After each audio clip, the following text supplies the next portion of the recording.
ಇಂಥ ಕೆಲವರು ಮಕ್ಕಳು ಅನ್ಕೊಂಡಿರ್ತಾರೆ ಓಕೆ ಅಂತೇಳಿ. ಬಟ್ ಇಂಥ ಯೋಜನೆಗಳನ್ನ ಬಂದ್ಬಿಟ್ಟು ನಾವು ರೈತನ ಮುಟ್ಸೋಕ್ಕೆ ಒಂದು ಕೇಂದ್ರ ಬಿಂದುವಾಗಿ FPO ಎಷ್ಟು ಚೆನ್ನಾಗಿ ಕೆಲಸ ಮಾಡ್ಬೋದು. ಸುಮ್ಮನೆ ಹೇಳ್ತೀವಿ ನಾವು ಸೋಷಿಯಲ್ ವರ್ಕ್ ಮಾಡ್ತಾ ಇದೀವಿ, ಅದು ಮಾಡ್ತಾ ಇದೀವಿ, ನಾವು ಮುಖಂಡರು ಆ ಮುಖಂಡರು ಹೇಳ್ತೀವಿ. ಏನೇ ಸ್ಥಾನಮಾನ ಇದೆ, ಬಟ್ ಏನು FPO ಇದಲ್ವಾ, ಒಂದು ಸಮಾಜನ ಕಟ್ಟಕ್ಕೆ ಒಂದು ಸ್ಥಾನಮಾನ ಇದೆ, ಒಂದು ದೇಶನ ಕಟ್ಟಕ್ಕೆ ಒಂದು ಸ್ಥಾನಮಾನ ಇದೆ, ಒಂದು ಆರೋಗ್ಯಕರವಾದ ಒಂದು ಆಹಾರನ ಕೊಡಕ್ಕೆ ಒಂದು ಸ್ಥಾನಮಾನ ಇದೆ ಅಂತೆ. ಸೊ ಜವಾಬ್ದಾರಿ ಎಷ್ಟು ಜವಾಬ್ದಾರಿ ಅಂತಂದ್ರೆ ಅದನ್ನ ಆಳವಾಗಿ ನೀವು ಯೋಚನೆ ಮಾಡ್ತಾ ಮಾಡ್ತಾ ಮಾಡ್ತಾ ಮಾಡ್ತಾ ನಿಮಗೆ ಅರಿವಾಗುತ್ತೆ.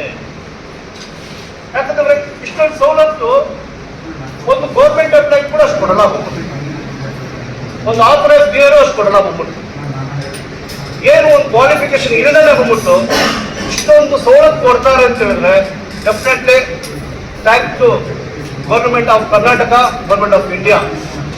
ಸೊ ತಪ್ಪಿಬಿಟ್ಟಿದ್ದಾರೆ ಬಂದ್ಬಿಟ್ಟು ರೈತರನ್ನ ಬಂದ್ಬಿಟ್ಟು.